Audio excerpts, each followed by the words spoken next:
3월 내장산에 있는 유명한 절 내장사 대웅전이 불에 탔습니다. 그 화재 속보를 보고 있다가요, 저는 가슴이 철렁했습니다. 왜 가슴이 철렁했냐? 이런 유해 참사는 대개 개신교인들이 저지를러서 왔거든요. 근데 이제 가만히 뉴스를 듣다 보니까 그나마 놀란 가슴을 쓸어내렸습니다. 안타깝게야 그 소중한 전각이 불에 탄 게 안타깝고, 그래도 다행으로는 사상자가 전혀 없고, 그래도 우리에게 좀 가슴을 쓸어내리게 한 것은 그 불을 지른 분이 개신교인이 아니라 같이 이렇게 수행하시던 불자 한 분이, 그 스님 한 분이 불만이 있어서 불을 지른 거였던 거예요. 이게 자라보고 놀란 가슴 소뚜껑 보고 놀란다고요? 진짜로 깜짝 놀랐습니다. 이게 만약에 개신교인이 했다면 앞으로 어떤 일들이 벌어질까 굉장히 걱정했습니다. 근데 또 뭐 석가탕신일에 또 민망한 사건이 벌어졌죠. 석가탕신을 축하하는 남의 집 잔치에 개신교인들이 앞에 가서 5시간 동안 찬송을 부르면서 영적 난동이라고 표현이 어떤 기사는 썼더라고요. 그런 일이 벌어졌습니다. 이게 쥐구멍이라도 있으면 숨고 싶은 지경입니다. 왜 이렇게 되었을까?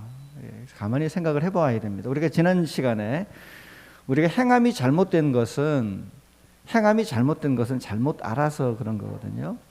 다른 종교에 대하여 이렇게 잔혹하고 무례하게 대하는 것은 우리가 다른 종교를 바라보는 우리 내적인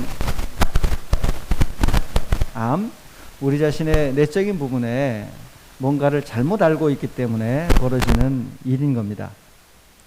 우리가 뭐 다른 종교 이야기를 하면 온통 사탄의 하수인 또는 마귀의 뭐 전부 이러면서 종교들이 가지고 있는 모든 것을 다 마귀의 것이라고 도매금으로 한 번에 묶어서 이야기를 하니까 다른 종교인들을 대할 때 아주 마귀 자식들로 대하면서 경계를 하고, 만나는 것조차 막 영적 공격을 받는다. 절에 가면 막 갑자기 막 사지가 마비되듯이 두려움에 벌벌 떠는 그런 일들이 있습니다. 적절치 않습니다. 그래서 오늘은 타종교와 기독교가 어떤 관계를 가지고 있는지를 오늘 말씀을 통해서 한번 살펴보려고 합니다. 여러분, 우리 사는 세상에는 고등 종교라 불리는 종교가 있습니다. 여러분, 일본의 오음진리교처럼 막 살인 가스 뿌려가지고 지하철에서 사람을 죽이는 그런 아주 악독한 사이비 말고요. 그래도 나름 인간이 좀 거룩하고 선하게 그나마 좀 낮게 살라고 만들었고 가르쳐왔던 그런 종교들을 우리는 고등 종교라고 부릅니다. 힌두교, 불교, 유대교, 다 뿌리는 같죠. 유대교, 기독교, 이슬람교는 한 패키지고요. 힌두교, 불교가 한 패키지입니다. 불교가 힌두교의 한 분파같이 시작을 했다가 커졌기 때문에 그렇습니다. 이 정도의 종교들은 고등 종교로 우리가 취급을 하면서 이해를 합니다. 뭐 나머지 종교들은 여기 준해서 우리가 평가하고 생각해 보면 될 것 같아요. 근데 우리가 이제 이슬람 이야기를 하면 좀 감정이 복잡한데, 이슬람 하면 우리가 제일 먼저 떠올리는 게 테러해서 남들을 막 죽이는 게 먼저 떠오릅니다. 이슬람이 여러 종류가 있는데 극단적인 한 분파가 워낙 큰 사고를 치니까 그게 전부인 것처럼 우리에게 다가오곤 하거든요. 꼭 그런 거와 비슷해요. 개신교의 조계종 앞에 가서, 조계사 앞에 가서 이 하는 분들이 개신교 전체를 대표하지는 않잖아요. 많은 개신교의 한 부류인 겁니다. 그거를 보고 개신교, 기독교 전체가 나쁘다고 말하는 것은 오류가 되는 거죠. 마찬가지로 우리가 이슬람을 볼 때도 이슬람이 그런 부분이 분명히 있습니다. 그러나 이슬람이 가르치고는 또 다른 부분을 한번 살펴보면서 좀 객관적인 눈으로 보아야 할 필요가 있습니다. 그래야 우리가 그게 다가 아니라고 우리도 변명할 수 있지 않겠습니까? 자, 성경은 이렇게 이야기를 합니다. 로마서 1장 19절 말씀을 다시 한번 보겠습니다. 로마서 1장 19절 함께 읽겠습니다. 이는 하나님을 알만한 것이 그들 속에 보임이라. 하나님께서 이를 그들에게 보이셨느니라. 여기 두 번이나 나와요. 이는 하나님을 알만한 것이 그들 속에, 그들은 이방 종교들입니다. 이게 지금 사도 바울이 쓴 편지예요. 이방 종교들 속에 하나님을 알만한 것이 보인다는 거예요. 근데 이거는 자기들이 억지로 막 열심히 노력해서 알게 된 게 아니라 뭐라고 하죠? 하나님이 이를 그들에게 보이셨느니라. 이방 종교로 접근하여 뭔가를 알 수 있도록 하나님 스스로가 뭔가를 일단은 보여주셨다는 겁니다. 이렇게 되어 있어요, 성경에. 다른 종교 안에도 하나님이 허락하셔서 그 안에 자신을 일단은 볼 수 있도록 하나님은 보여주셨다는 거예요. 실제로 받는지 안 받는지는 그 다음 문제인 거예요. 자, 그럼 어떻게 알게 되는가? 구체적인 이야기가 20절에 나옵니다. 20절도 함께 읽겠습니다. 창세로부터 그의 보이지 아니하는 것들 곧 그의 영원하신 능력과 신성이 그가 만드신 만물에 분명히 보여 알려졌나니 그러므로 그들이 핑계하지 못할지니라. 뒷부분에 가면 그랬는데 안 돼가지고 다음 이야기 나오고요.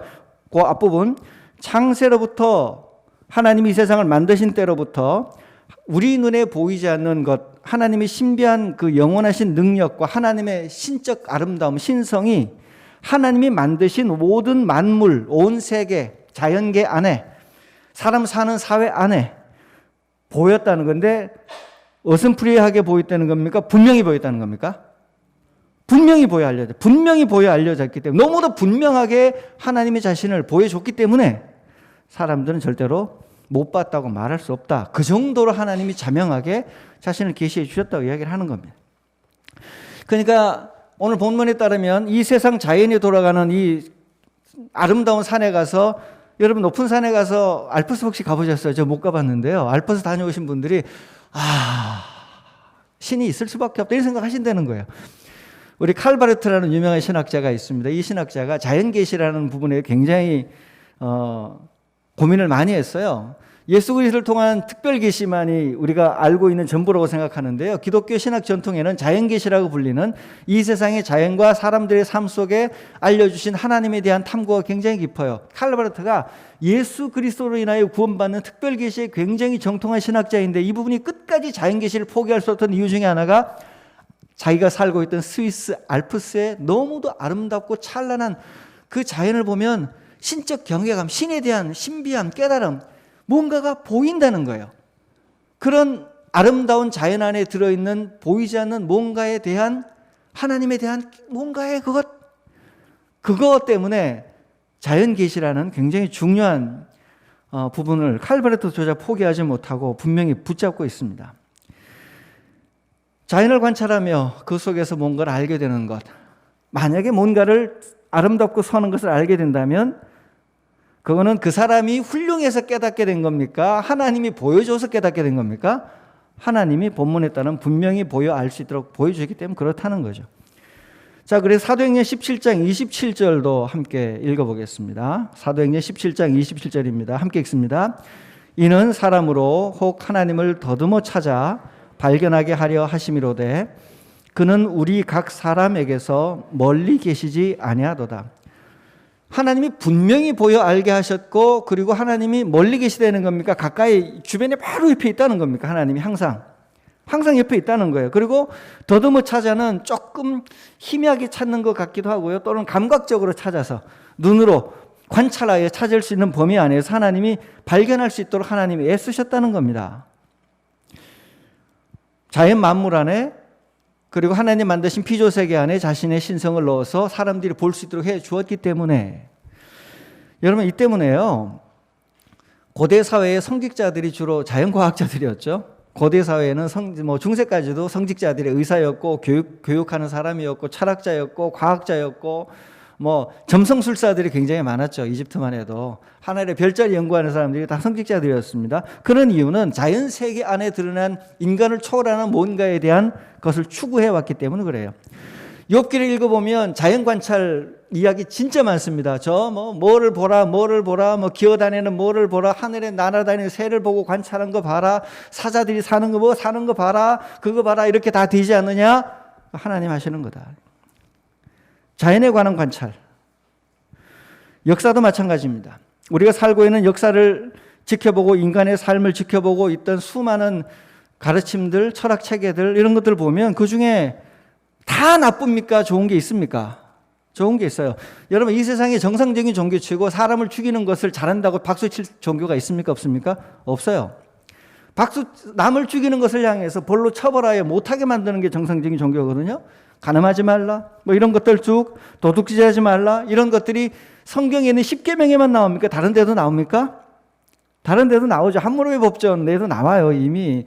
그리고 저 멀리 있는 곳에, 딴 곳에서도요, 사람 죽이고 이러면 나쁜 거라고 사람들이 다 알고 있어. 그런 게 나와요. 그러면 그게,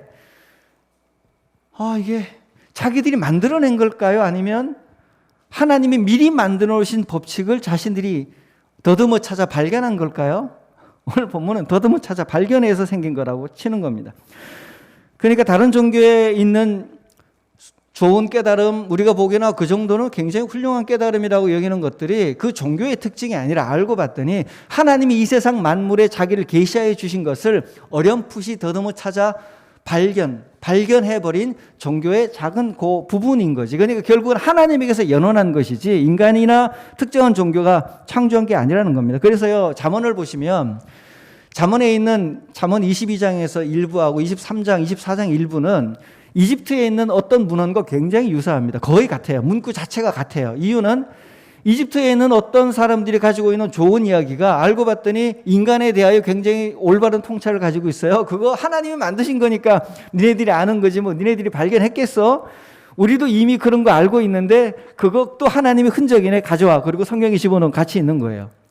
그러니까 성경은 다른 대화, 다른 학문, 뭐 다른 종교와 대화를 못하는 책이 아니라 자연을 통하여 관찰한 깨달음을 가지고 있는 자연과학과 성경은 대화할 수 있고요.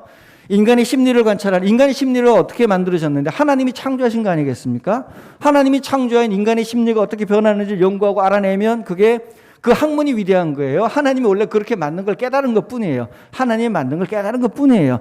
성경에는 인간의 심리에 관한 이야기하는 학문과도 대화할 수 있고 천문학과도 대화할 수 있고 생물학과도 대화할 수 있고 다른 종교가 가지고 있는 선하고 좋은 장점들과도 대화할 수 있어요. 왜? 그것이 자기들 게 아니라 하나님 만드신 세상을 관찰한 결과라고 보기 때문에 그렇습니다.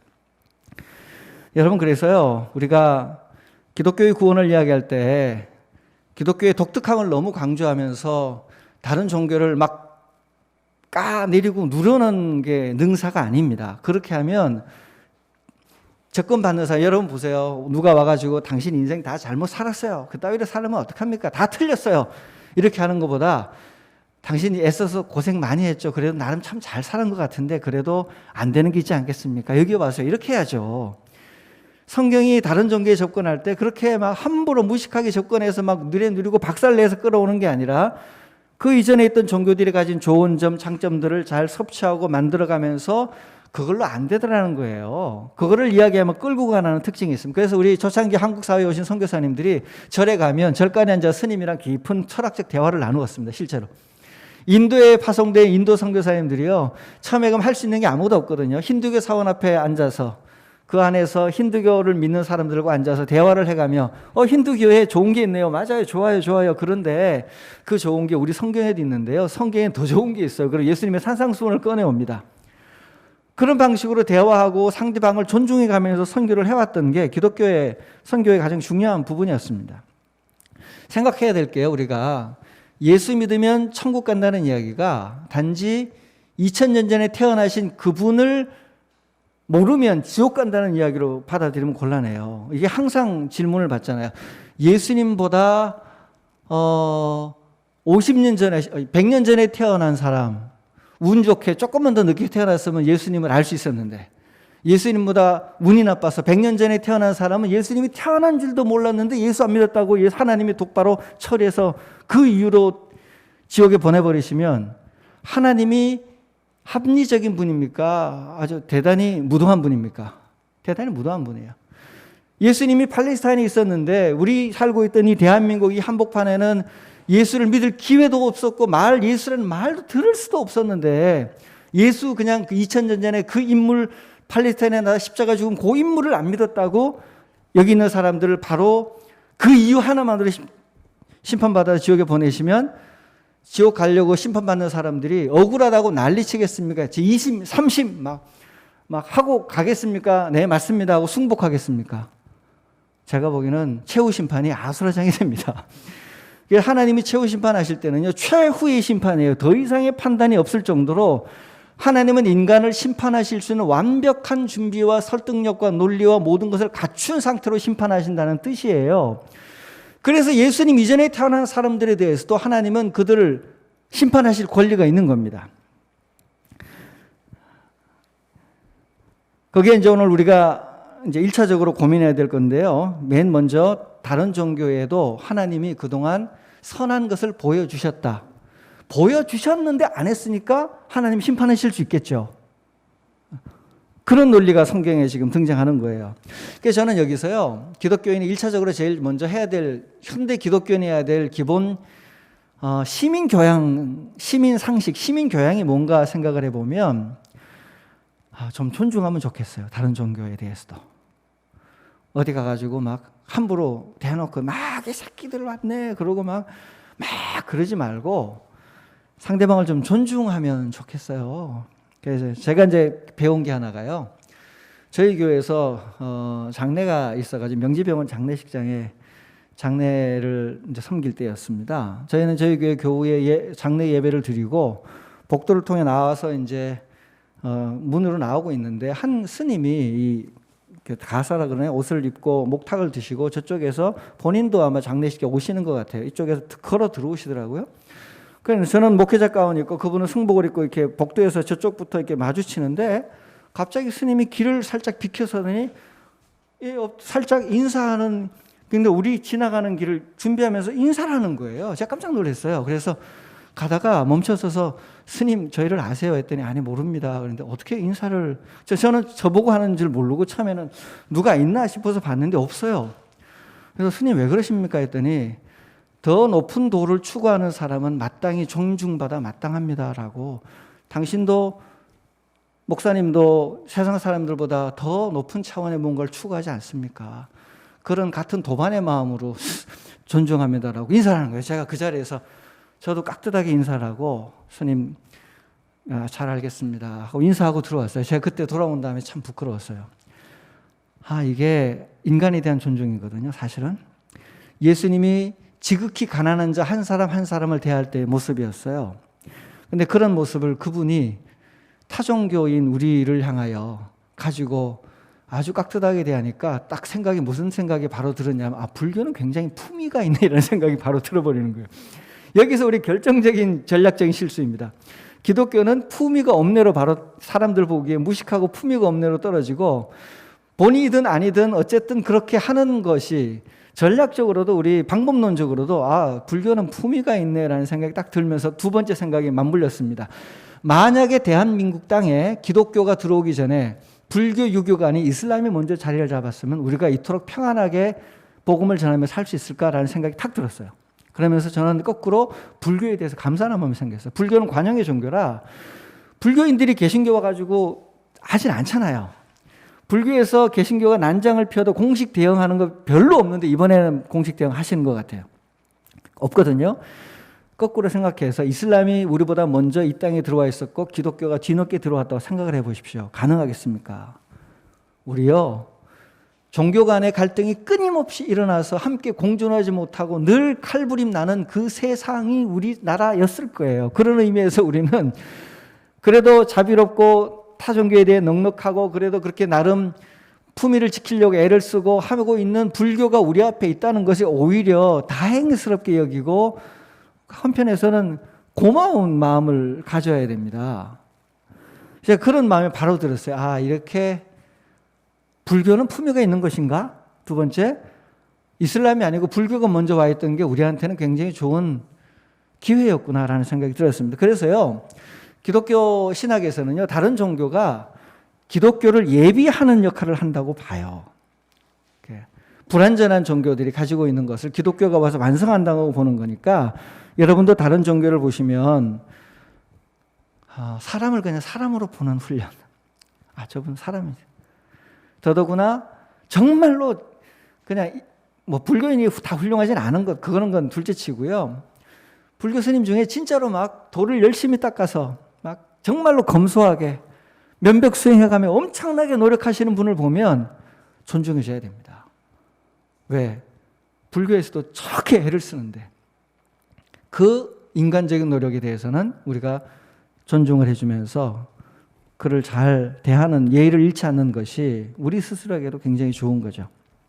자, 여기까지가 타종교를 대하는 기독교인의 기본 예의, 시민 교양이라고 생각할 수 있겠습니다. 이제 그 다음에 다음 단계로 진행이 됩니다. 그렇다면 타종교가 온전히 선하기만 할까요? 성경은 그 단계 그렇진 않다고 하는 거예요. 타종교가 진리를 온전히 담고 보았다면 성경도 필요 없고 예수님이 굳이 오실 필요도 없고요. 교회도 필요 없을 거고 기독교도 필요가 없을 겁니다. 성경은 예수님 이외에 구원받을 다른 이름을 주시지 않았다고 이야기를 하는데 이 의미는 나중에 차츰차츰 계속 고민할 것이고요.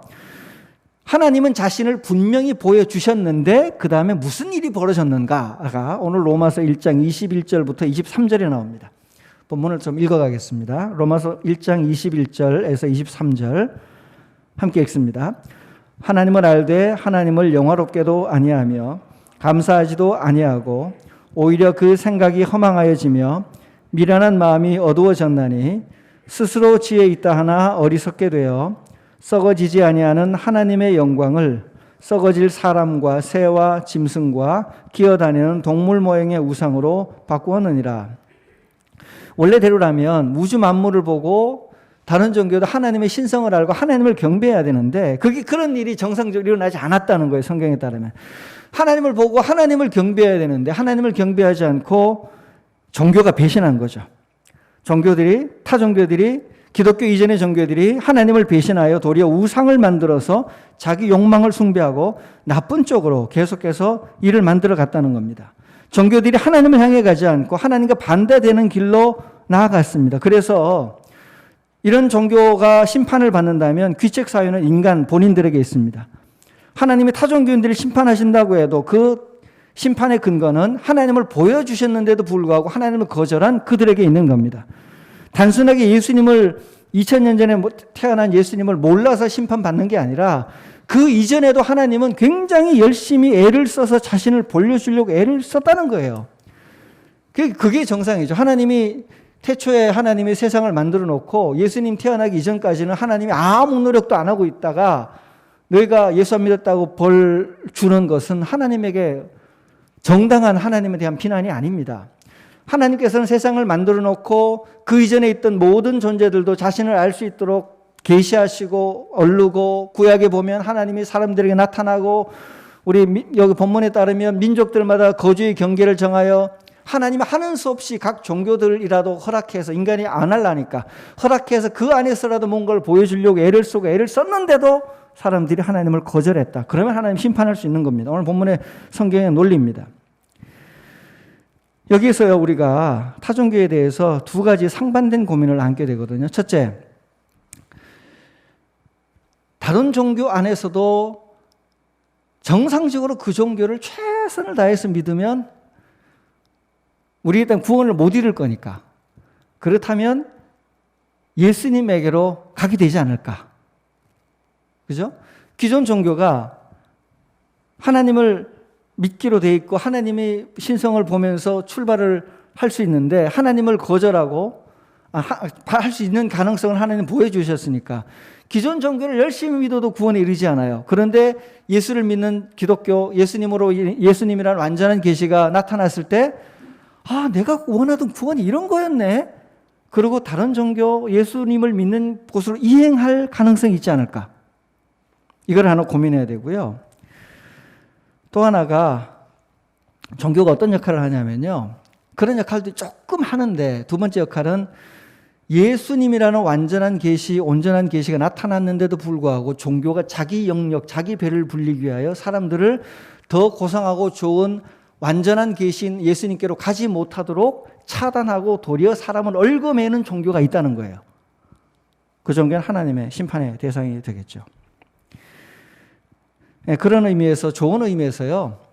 이야기를 하는 분이 나빌 쿠레시라는 분이 쓴 알라를 찾다가 예수를 만나다는 책이 있습니다. 이분이 자기는 알라를 이슬람권에서 자라가지고 독실하고 경건하게 자라서 너무도 훌륭하게 이슬람 신자가 되어 구원에 이르러보려고 애를 썼는데 알라 안에서 해결되지 않는 것들이 있다가 예수라는 존재를 소개를 받고 계속 뒤척뒤척 싸우고 고민하다 보니까 자기가 그토록 궁금해하고 했던 이슬람에서 도저히 되지 않던 구원이 예수님 안에 있다는 걸 발견하고 기독교인으로 전향을 해버립니다. 그리고는 거꾸로 기독교의 복음이 이슬람 니네들이 산발적으로 하고 있던 모든 것을 가르쳐주는 온전한 복음이 여기 있다라고 기독교 전도자가 돼요. 그리고는 자기 가족들에게 버림을 받죠. 완전히. 이런 케이스도 있고요. 제가 제 교구에서 벌어진 일인데요. 제가 송파구 교구를 맡고 있을 때 있었던 일인데 독실한 불교 집안이었습니다. 어머니는 정말 독실한 불교 어머니셔가지고요. 자기 아파트 안에 아주 가깝게 지내는 보살님이 계시대요. 그래서 진짜 함께 교제하면서 잘 지내고 자랐어요. 이제 아들이 커서 국가 공무원이 되고 파견을 받아서 외국에 나갔습니다. 미국에 가게 되셨어요. 그 아드님이 제 교구였거든요. 근데 미국에 가서 있다 보니까 교회를 다니기 시작하게 되었어요. 그리고 교회에 가서 예수님을 주로 영접하고 다시 한국으로 돌아왔습니다. 돌아오니까 이제 어머니는 독실한 불교인, 아들은 이제 진짜 훌륭하고 독실한 기독교인이 되어 있는 거예요. 이게 어머니로서는 엄청 고민과 스트레스가 되셨나 봐요. 그래서 어머니가 보살님께 가서 아파트 안에 있는 그 보살님께 물었다는 거예요. 아들이 미국 갔다 와서 기독교인이 됐다. 난 어떻게 하면 좋냐. 그렇게 했더니 그 보살님이 한 집안의 종교가 둘일 수는 없다. 아들을 따라가라 그랬대요. 그 어머니가 교회로 오셨어요. 그리고 제가 장례했던 기억이 나거든요. 그 아드님에게 들었던 이야기 직접. 제가 그 기회를 보고는 이 종교는 정상적인 종교였다. 그 보살님은. 왜냐하면 불교 안에서 이루지 않는 구원, 불교 신도였고 잘 자랐던 분을 그래 아들이 예수 믿으니까 뭐 그게 뭐 더 나은 도라고 생각해서 가정의 평화를 위해서 보냈을 수는 있겠지만 아들이 예수를 믿고 아들이 그렇게 추구한다면 부모가 아들 종교에 합류하는 게 낫겠다고 보내버렸어요. 이런 종교에 이런 것도 가능한 겁니다. 만약에 이제 이렇게 되지 않은 채로 예수를 믿는 것을 끝까지 방해하고 괴롭히고 거절하고 이러면 이제 이게 이제 우리가 일반적인 상황이죠. 이슬람 교인이 예수 믿는 대로 정상적으로 못 오게 되잖아요. 이럴 경우는 어떻게 할까 엄청 이제부터는 그런 고민이 들기 시작하는데 그래도 우리가 고민되는 게 있습니다. 우리가 함부로 그 종교를 우리 힘으로 재판하고 심판할 수는 없습니다. 왜냐하면 성경에 따르면 그 하나님을 알기로 되어 있는 종교가 하나님을 배신하여 우상과 자기 욕망의 종교를 만들어 버렸다고 그러잖아요. 근데 여러분 그런 게 지금 현재 우리가 믿는 기독교 개신교 안에서도 벌어지고 있기 때문에 그래요. 기독교가 예수님에 대하여 배신한 겁니다. 하나님을 배신한 거예요. 그래서 이제 제가 읽었던 책 중에 하나가 우리 예전에 푸른 눈의 스님이라고 외국분 현각 스님이라는 불리는 분이 숭산 스님의 제자로 그 미국에서 아주 좋은 학교 다니다가 만나가지고 불교 입문에 왔는데 이분이 쓴 책에 이렇게 처음에 돼 있었어요. 이 책이 뭐라 그러면 자기는 산상수훈이 너무 좋았다는 거예요. 그래서 산상수훈을 배우고 싶고 알고 싶어 더 알고 싶어서 교회에 등록하여 다녔는데 교회 안에서는 더 이상 예수가 가르쳤던 산상수훈과 예수님이 보이지 않았다는 거예요. 산상수훈을 설교했던 예수는 적어도 보이지 않았던 거예요. 자기가 보았던 미국 교회는 성공하게 하고 돈 잘 벌게 하고 뭐 잘 되게 하는 것만 있지 산상수훈에 나오는 예수가 없었다는 거예요. 그래서 자기가 교회를 안 다니기 시작했고 그러다가 불교의 스님들을 만났더니 오히려 자기를 버리고 비우는 산상수훈의 내용이 불교 안에 있더라는 거죠. 그래서 그가 불교에 입문하여 오랫동안 한국에 와서 한국에서 외국인 선원들을 돛닦는 사람들 지도하는 사람은 오래 있었어요. 근데 이제 문제는 또 생겼습니다. 자기가 한국 불교에 오래 몸담고 있다 보니까 불교 안에도 산상수훈은 없더라는 거예요. 그래서 다시 외국으로 가버렸거든요. 한국 불교의 부패상을 신랄하게 비판하면서 다시 외국으로 떠나가 버렸습니다. 우리가 이런 이야기를 그분이 그냥 대충 하는 이야기라고 들으면 좀 곤란해요. 왜냐하면 그분은요. 어쨌든 불교에 입문하여 자기 인생 전체를 거기 걸어버린 사람이거든요. 자기 인생 전체, 자기 삶 전체를 걸어놓고 실험한 사람들의 이야기는 귀담아 좀 들어봐야 됩니다. 그러니까 지금 우리는 뭐가 문제냐면 우리가 다른 종교를 향하여 니네들은 구원이 없다, 예수님만이 구원이 있다, 예수 믿으러 와라 이야기를 하고 싶은데 현재 한국교회, 한국 기독교도 예수님의 복음에 배신 행위를 하고 있는 것 아니겠습니까? 그렇지 않겠습니까? 한국 개신교가 달려왔던 길을 보고 세상 사람들이 뭐라 그래요? 교회 오라 그러면 나는 예수는 좋은데 누가 싫다 그럽니까? 예수 다니는 것들이 싫다는 거예요. 그러면 우리는 생각을 해봐야 됩니다. 똑같은 질문에 또 봉착하는 거예요. 예수는 좋은데 예수 믿는 것들이 싫어서 교회를 안 간다는 말이 진짜 그냥 진지한 말일 수도 있고 그냥 하는 말일 그냥 단지 싫어서 하는 말일 수 있는데 어쨌거나 그 말은 우리 사회에서 사람들에게 널리 퍼져 있고 사람들이 그렇게 실제로 생각합니다. 그죠? 나도 학교 교과서에서 배운 예수의 삶을 보면 너무 훌륭한데 현실 교회는 난 못 다니겠다 이야기를 하는 거잖아요. 그게 우리 진짜 벌어지는 일입니다. 그럴 경우에 우리가 고민해야 될 것이요. 다른 종교의 구원이 없다고 말하는 거는 지금 우리 처지에서는 할 문제가 못 됩니다. 우리 지금 뭘 해야 되냐면 내가 믿는 기독교 안에는 정말 예수의 복음이 들어있는가? 내가 다니는 교회는 정말 예수의 복음에 충실한가? 한국 교회는 정말로 예수님이 가르친 복음에 충실한가 아니면 배신하였는가? 내가 원하는 구원은 도대체 무엇인가? 내가 생각하는 구원이라는 게 뭘까요? 성경에는 병 낫는 것도 구원이라고 하기도 하고 재물의 고통에서 해방받는 것도 구원이라고 하기도 하고 다양한 형태의 구원이 있는데, 그러나 궁극적인 구원은 예수를 주로 고백하며 온 삶 전체를, 자신의 삶을 산제물로 드려 주님께 드려버리는 것을 구원받은 삶, 억지로가 아니라 너무 좋아서, 밭에 길 가다가 밭에서 뭔가를 보화를 발견했는데 이 보화가 너무 좋아가지고 얼른 집에 가가지고 나머지 선 다 처분하고 이 보화 밭을 사버리잖아요. 그 정도의 하나님 나라 꿈꾸는 것, 그 구원을, 성경이 말하는 그 구원이 지금 내가 추구하고 있는 구원이 맞는가? 과연 우리가 알고 있는 예수가 진정한 구원이 맞는가? 난 진짜 구원을 제대로 받은 거 맞는가? 머릿속으로는 예수를 주로 고백합니까? 네, 예수를 주로 인정합니다. 그럼 당신은 구원받았습니다 하고 우리가 머릿속으로는 이론적으로 아는데 내 몸이 실제로, 내 삶이 실제로 구원을 확신하는가? 머리의 논리적인 구원으로 끝났는가? 그 논리적 구원이 내 가슴을 관통하고 삶을 관통하여 삶 전체를 송두리째 바꿀 만큼 내 삶을 뒤흔들어 놓았는가? 이런 고민을 해야지. 지금 우리가 나가가지고 불교에 구원 없어요 이야기하면 너나 잘하세요 라는 얘기 바로 들려옵니다.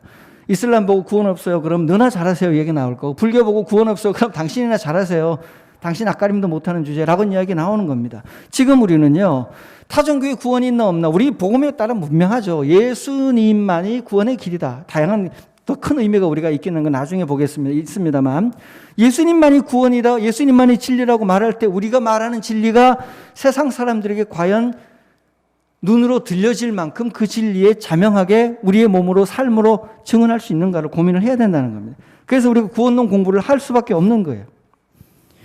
정말 우리가 보아서 나 이게 구원 맞아, 내 삶이 아주 가난하고 형편없고 그래 보여도 내가 추구하고 있는 삶, 내 안에 예수를 향하여 생긴 영원한 생명이 있어, 남들과 나눌 수 없는 내 안에 기쁨이 있어, 세상살이가 아무리 고단하고 힘들어도 내 삶을 지탱하고 끌고 가는 하나님의 뭔가가 있어, 이거 진짜 구원 맞아, 이거 너무 좋아. 그럴 때 나가가지고 스님들 보고, 스님 동안거 하한거 해도 안 되시잖아요, 40일 면벽 수행했는데 허무하시잖아요, 여기 구원이 있다니까요. 우리 구원은요 그냥 간단해요. 우리 구원은 하나님이 십자가에 달려 만들어주신 거예요. 동한 거 하한 거 해서 억지로 구원받는 거 아니에요 라고. 너무 힘드시죠? 여기 쉬워요. 그거 너무 힘드시잖아요. 너무 힘드시잖아요. 힌두교에서 자기 몸에 피어싱 하듯이 고통해가지고 목만 내놓고 막 살고 막 거꾸로 매달려 살고 사두들이 그런 특이한 고행을 하면서 구원을 갈구하는데 너무 힘들잖아요. 예수님의 구원 그거 아니에요. 그냥 받으면 돼요. 오세요 라고 말하려면 내가 진짜 어떤 구원을 추구하고 받았는가, 자기 검증이 필요한 시기입니다. 기독교인은 자신의 구원을 고민하여 그 구원의 확신, 구원의 기쁨, 예수로부터 샘솟는 하늘의 능력이 섬길 때, 그러면요 이미 타종교에게 우리가 전도 안 하려고 그래도 슬슬 몰려올 겁니다. 말에서 전도할 수 있는 좋은 찬스들이 계속 늘려 나올 겁니다. 이번 한 주간 여러분의 구원에 대해 묵상해 보시길 바랍니다. 이번 한 주간 무더워지기 시작했죠. 아름다운 자연계 세계를 보면서 내가 성경에서만 이렇게 눈에 안 보이던 하나님의, 우리는 볼 수 있거든요, 아름다운 하나님의 새로운 모습들을 봐보시길 바랍니다. 여러분의 눈이 열려 진정한 구원이 무엇인지 깊이 깨닫고 아는 은혜가 한 주간 여러분의 삶을 주장하게 되시기를 바랍니다. 아멘. 함께 기도하겠습니다. 하나님 눈을 열어주십시오. 기도하십시다. 눈을 열어주시고 마음을 열어주시고 복음이 무엇인지, 진정한 구원이 무엇인지 하나님 내가 알게 해주시고 예수로부터 생겨난 그 구원의 기쁨을 만끽하고 누리는 삶을 살도록 우리를 성령으로 충만하게 해주십시오. 이 시간 하나님 앞에 간절히 기도하겠습니다. 하나님 아버지, 주님께 간구합니다. 하나님 아버지,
하나님 아버지, 하나님의 보이지 않는 그 아름다운 신성과 하나님의 능력을 우리들 또한 눈에 보이는 물질과 돈과 우상으로 바꾸어 버렸음을 주님 앞에 고백합니다. 하나님, 이 시간 예수만 주로 고백하고 이 세상의 모든 우상에서 우상을 버리고 주님 안에서 거듭나기를 원하오니 성령의 이 시간 우리에게 오셔서 우리를 새롭게 하여 주시고 예수 안에서 거듭난 오늘 다시 영적으로 새로 세례받은 주님의 사람이 되게 하여 주시옵소서. 예수님 이름으로 기도드립니다. 아멘.